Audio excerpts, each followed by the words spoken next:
अल्लाहुम्मा सल्ली अला मुहम्मद व अला आलि मुहम्मद। अस्सलाम वालेकुम व्यूअर्स, कैसे हैं आप सब।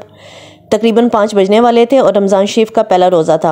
अफ्तारी का टाइम नज़दीक आ चुका था और मैंने क्या किया कि सबको अपने साथ लगाया। मैंने कहा चलें जी सारे मेरे साथ शुरू हो जाएं और सब मेरे साथ तैयारी में मदद करें। आप भी इस तरह से किया करें। घर के फैमिली मेम्बर्स को, बेटा हो या बेटी, उन्हें अपने साथ काम में लगाया करें। इस तरह से बच्चों को भी सीखने का मौका मिलता है और आपकी हेल्प भी हो जाती है। छोटे छोटे काम जो करने वाले होते हैं ना, वो बच्चों को दे देने चाहिए और इस तरह से उनमें एतमाद भी आता है और वो आपकी मदद भी करते हैं और टाइम आने पे वो अपने लिए भी कुछ ना कुछ कर सकते हैं। मैंने भी ऐसे ही किया था। हामिद की मैंने ड्यूटी लगा दी कि वो खजूरों की तैयारी शुरू कर दे। तो इसके लिए उसने क्या किया कि खजूरों को वॉश कर लिया। वॉश करने के बाद उसके अंदर मैंने उसको कहा कि इसमें कोई भी ड्राई फ्रूट जो आपको पसंद है वो उसकी फिलिंग करना शुरू कर दें। तो उसने कहा कि मैं बादाम की फिलिंग कर देता हूँ, मुझे ईजी लग रहा है। मैंने कहा ठीक है, आप बादाम की फिलिंग कर दो। बादाम की फिलिंग करने के लिए, खजूर को रेडी करने के लिए मैंने हामिद की ड्यूटी लगा दी और उसके बाबा भी लग गए साथ मेरे साथ हेल्प करने के लिए। उनकी मैंने ड्यूटी लगाई कि आप ऐसा करें कि आप आलूओं को वॉश करें, वॉश करने के बाद इनको पकौड़ों के लिए काट के मुझे दे दें। और मैं तैयारी कर रही थी चिकन कढ़ाई की। जल्दी जल्दी मैंने चिकन को वॉश किया। वॉश करने के बाद कढ़ाई की मैंने तैयारी शुरू कर दी थी। ये उसके बाबा लगे हुए थे पकौड़ों की तैयारी के लिए। उन आलू काटने में वो मसरूफ़ थे और मैं चिकन वॉश करने के साथ साथ कढ़ाई बनाने में भी मसरूफ़ थी। इसके साथ छोटे मोटे काम भी कर रही थी, बाकी बच्चों को भी देख रही थी। तो इसी तरह से जब मिल के रमज़ान में काम करते हैं ना, तो काम करने का मज़ा भी बहुत आता है। और रमज़ान की बरकतें ऐसी हैं कि कम टाइम में भी ज़्यादा काम जल्दी जल्दी हो जाता है और सब मिल के करें तो फिर तो काम करने का पता ही नहीं चलता। रमज़ान शरीफ में बहुत ज़्यादा रहमतें और बरकतें नाजिल होना शुरू हो जाती हैं हर काम में। आपने भी नोट किया होगा कि जब हम कोई काम करते हैं ना, तो उसमें ख़ुद ब खुद अगर उसको मैनेज तरीके से किया जाए तो टाइम पे वो काम हो जाता है।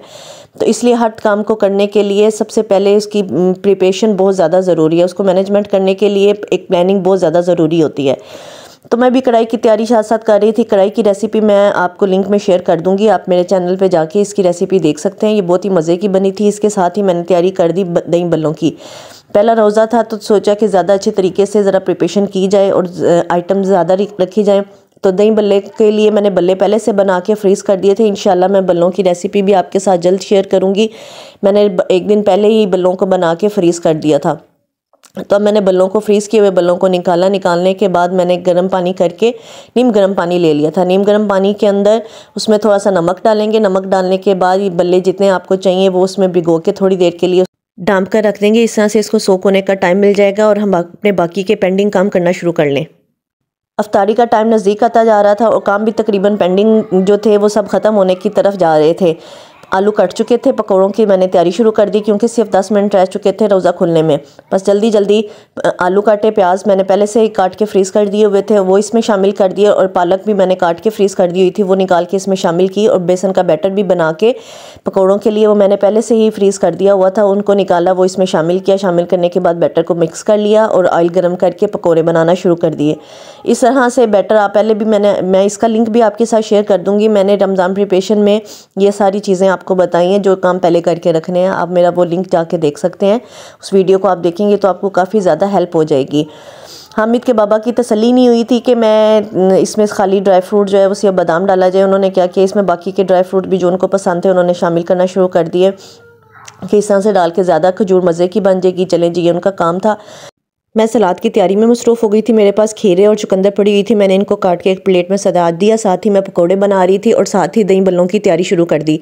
उसके लिए मैंने क्या किया कि दही को अच्छी तरह से फेंट लिया। फेंटने के बाद उसमें थोड़ी सी चीनी मिक्स की। मिक्स करने के बाद उसको अच्छी तरह से मिक्स किया फिर से, और फिर मिक्स करने के बाद थोड़ा सा कटा हुआ प्याज शामिल कर देंगे और इसके बाद इसमें बल्ले डालते जाएंगे। बल्लों को पानी से निकाल के हाथ से प्रेस करके इनको पानी निचोड़ लेंगे। निचोड़ने के बाद ये सारे दही के अंदर रख लेंगे। इसके बाद इसके ऊपर एक और लेयरिंग कर लेंगे दही की। दही की लेयरिंग करने के बाद इसके बाद आपके पास कोई भी चटनी मौजूद हो, मेरे पास इमली की थी और आलू बुखारे की चटनी मौजूद थी, वो उसके साथ मैंने इसको डेकोरेट कर लिया और साथ ही इसके ऊपर चाट मसाला स्प्रिंकल कर दिया।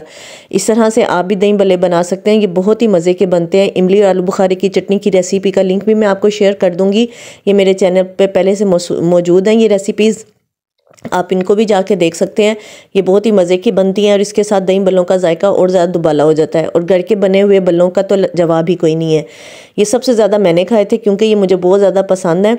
इसलिए मैंने इनको बनाया और फिर जल्दी जल्दी बनाने के बाद बाकी की तैयारी शुरू कर दी थी। कढ़ाई का काम भी तकरीबन फिनिश होने वाला था और टेबल की भी तैयारी भी रहती थी। टेबल पे सारी चीज़ें लगानी थी, तो सारी चीज़ों के लिए मैंने बाकी बच्चों को की हेल्प ली कि आप भी मेरी हेल्प करें और चीज़ें लगाना टेबल पे शुरू कर दे। बाकी बच्चों ने मेरी हेल्प की, उन्होंने टेबल पे सारी चीज़ें लगा दी और अफ्तारी का टाइम नज़दीक आ गया था। टेबल पे हमने जल्दी जल्दी सेटिंग की, सारी चीज़ें रखी और गर्मा गर्म पकौड़े भी साथ रख के सारा सेट करने के बाद हामिद का आज पहला रोज़ा था और उसने मेरी हेल्प भी बहुत ज़्यादा की थी, तो उसको बिठाया। अज़ान शुरू हो चुकी थी, उसको कहा रोज़ा अफ्तार करें और सब ने खजूर लेके रोज़े की अफ्तारी शुरू कर दी। और बस इसके बाद हमने पहले अफ्तारी की, फिर नमाज़ पढ़ी, नमाज़ पढ़ने के बाद खाना खा लिया। आप भी ऐसा करें, एकदम से ना खाया करें ना, सिर्फ पहले अफ्तारी किया करें, फिर नमाज़ पढ़ने के बाद खाना खाएं, तो एडजस्ट करने में भी खाना जो है वो मसला नहीं होता और किसी किस्म की कोई प्रॉब्लम नहीं होती। तो आराम सुकून से खाना चाहिए। अल्लाह ताला इस रहमतों और बरकतों के महीने को हम सब पे नाजिल फरमाए और इसकी बरकतें हमें समेटने की तौफीक अता फरमाए। उम्मीद है कि आज का व्लॉग आपको पसंद आया होगा। पसंद आया हो तो वीडियो को लाइक और शेयर कर दीजिएगा और मुझे कमेंट्स करके बताइएगा कि आप रमज़ान की तैयारी में क्या क्या करते हैं।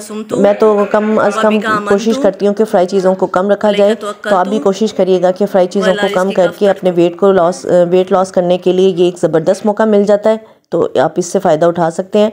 चलिए, अपना ख्याल रखिएगा, दुआ में याद रखिएगा। अल्लाह हाफिज़, फ़ी अमानिल्लाह। क्या हाशिम?